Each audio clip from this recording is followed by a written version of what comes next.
Step into realms where the heart takes flight, where strategy meets the edge of night. The Dungeons, Dragons, and Psychology Podcast. Prepare your mind.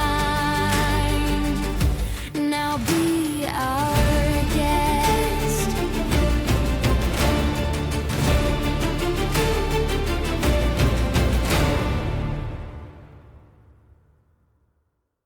Imagine the feeling of rolling that critical hit on a clutch saving throw, or dropping the big bad evil guy with it, or the devastating miss when you needed to land the attack.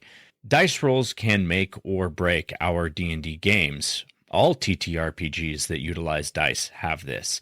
But have you ever wondered, what do the numbers actually mean?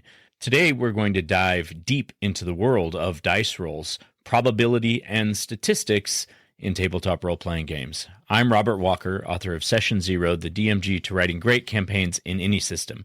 And this is my show where I teach collaborative storytellers how to have more immersive campaigns using psychology. Today, we're going to be taking a statistical deep dive into the heart of the game, those polyhedral dice. If you've ever wondered what the numbers mean, whether you're a seasoned veteran or you're a newbie to the game, understanding the numbers behind the dice can elevate your game. Before we get into the numbers, let's talk a little bit about the psychology of chance. When we roll a dice in a tabletop role-playing game, we are essentially engaging in a random event. Even though it's random, our brains are wired to seek patterns, to find meaning where there might not be any. This is a phenomenon known as apophenia. It's when we start to believe we're on a hot streak, or the dice are conspiring against us. It can lead to a range of psychological responses. When we're on a hot streak, for example, we might feel more confident, more optimistic. And when we're on a cold streak, we might experience some frustration, disappointment, even anger. It is a game of chance, and our emotions can play a significant role, but we have to remember that those things that are chance are chance. There's nothing we can really do to mitigate the variance of the dice, but if we understand the numbers, we can have a little bit more control over making the best statistical decision. Let's not confuse the control we have, though, with the illusion of control. Dice can give us the illusion of control. Even though that we know that it is a random outcome, we often feel like we can influence more than we actually can. We might try to will the dice to land on a certain number, or believe that our technique or the way that we hold the dice might affect the outcome. I have always had a superstition of whenever a dice is not being rolled, to always set them with the highest number facing up, awaiting their next roll. Why? Well, because for some reason that's just the I suppose superstition that I came up with to make the dice feel like they're in their proper resting position with the highest number facing up. It obviously doesn't affect anything, but it is something that I've almost always done. There's another thing known as the gambler's fallacy that might influence us.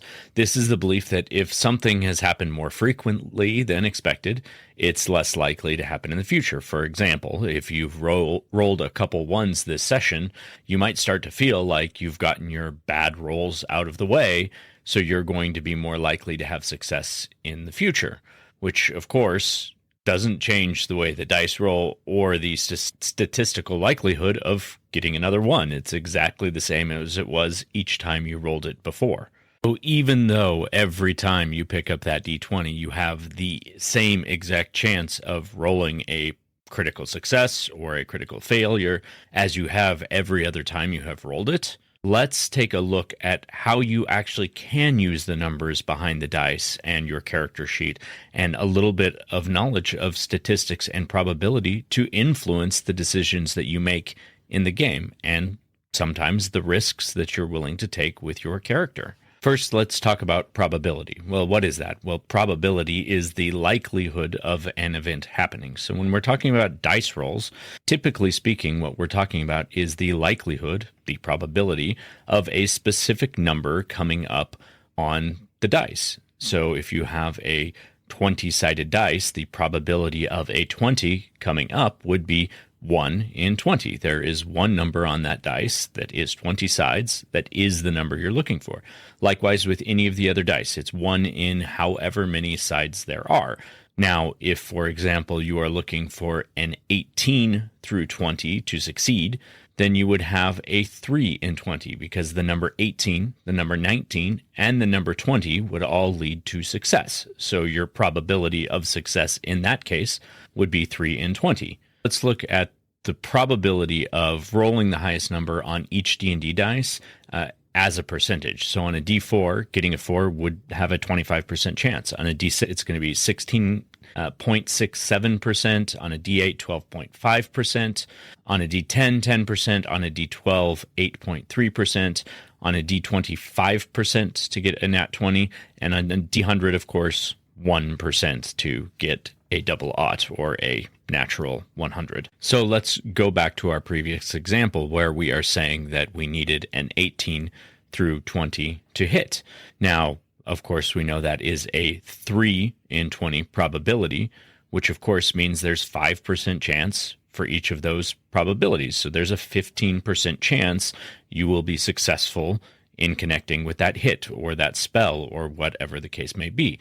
And if you understand the probability or the percentage, the likelihood that is going to occur, it gives you a pretty good idea of how effective you might be. Now, of course, it's still chance, but you have mitigated the chance a little bit by understanding the range of, let's call it randomness that you're actually dealing with there, and making adjustments to decrease the level of variability and the amount of randomness can greatly affect the game, especially in the long run.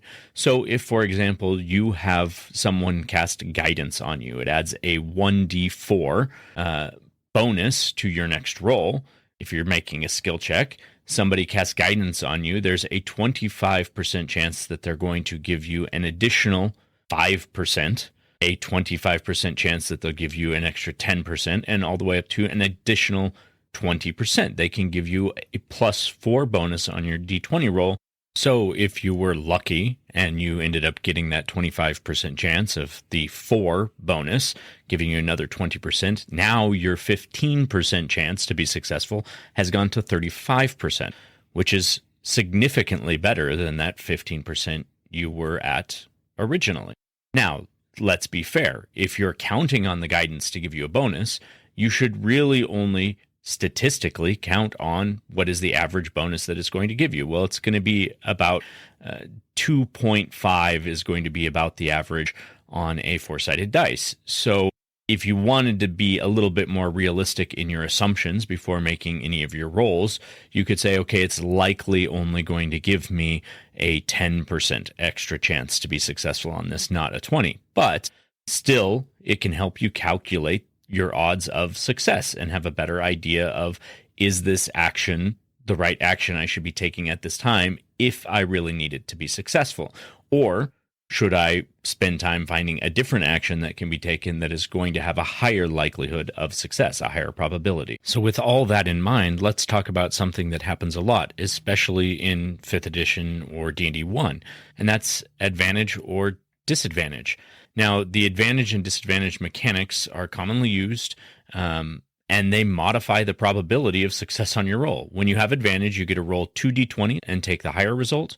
And when you have disadvantage, you roll 2d20s and take the lower result.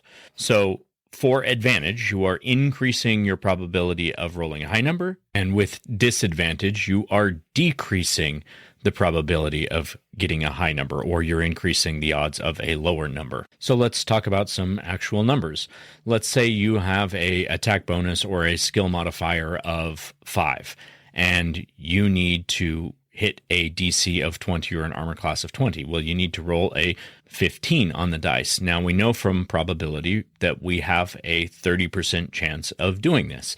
Now, if someone gives you advantage or the situation gives you advantage, you have a much better chance of success. With advantage, the probability increases significantly. With a 15 as your target number, your odds would go from 30% to 57, almost 58%. It's like 57.75%. And that is a significantly greater chance of success. Likewise, with disadvantage, that same 15, if you're in a disadvantaged situation, you would go from 30% chance of success all the way down to 6.75% chance of success. So that is also a huge likelihood of failure that you've now gone to because of that extra dice and the probability change that occurs when you have multiples to choose from. This matters because advantage and disadvantage can significantly impact the outcome of a game, especially in the long run. A player who consistently rolls with advantage is going to have a significantly higher chance of success on their endeavors, while a player that significantly finds themselves disadvantaged will face far greater challenges. So this mechanic does keep the element of randomness in the game and unpredictability, but it really does influence the successful or unsuccessful outcomes in the story. So finding ways to get advantage or provide disadvantage to your enemies is going to be one of the greatest movers that you can apply to the mechanics of the game. Really understanding where you can get bonuses from, how to apply them, when to apply them, and how to get yourself into situations where you can use advantage and disadvantage can really swing the pendulum in the favor of the players or the DM, if the DM is being very meticulous in their counting as well. But let's also look at statistics. Now, obviously, probability is a part of statistics, but let's look at statistical damage. Now, that is something for wizards and druids, anybody who uses damaging spells, understanding a little bit of averages and means can be really useful in determining what spells you want to use on your opponents. For example, a magic missile. Each missile does 1d4 plus 1 force damage. Now, that means that the average damage per missile is going to be 3.5 because it's 2.5 for the 1d4 plus 1 makes it 3.5. This is a very consistent damage, making it a reliable option, especially for situations where you need to guarantee a certain amount of damage, and the variability is pretty low because it's only a 4-sided dice. There's not a lot of variability that's going to happen as there can be in bigger spells that use bigger dice. So let's talk about a couple other spells that are well known and very widely used. You have Fireball, which is in 5e, d6 fire damage in a 20-foot radius sphere. It's a powerful area of effect. It can deal substantial damage, and it can hit a lot of targets. Now, the average damage per fireball is going to be 28 is the average. And another great one, Cone of Cold. It does 8d8 cold damage in a 15-foot cone. It's another great area of effect, but the average damage on this one is going to be 36. So it has a smaller area of effect, but it has a slightly higher average damage per roll. Now, this becomes really important as you figure out how you're using your spell. So, for example, if you're in a situation where you're casting an area of effect spell, you have your choice between your Fireball or your Cone of Cold. If you have a Fireball that can hit 5 targets because it's got a wider area and it can go in more directions, you can get 5 targets, or you have a Cone of Cold that you're only going to be able to hit 4 targets with. Which one do you pick? Now, here is where understanding those numbers can be really helpful. You know that on average with that Fireball, you're going to do 28 points of damage to each of those 5 creatures. And you know that you're going to do an average of 36 points of damage to the 4 creatures if you choose the Cone of Cold. Well, now what this means is that total damage average for the Fireball is going to be 140 points across the 5 creatures, or 144 points across the 4 creatures. So when you look at it in terms of total damage output, choosing the 4 creatures would be statistically better because you're going to do more damage. And in gameplay measures, you're also doing 36 to each of those on average, as opposed to 28. So you also have a higher likelihood of going over the damage threshold on these creatures and dropping them.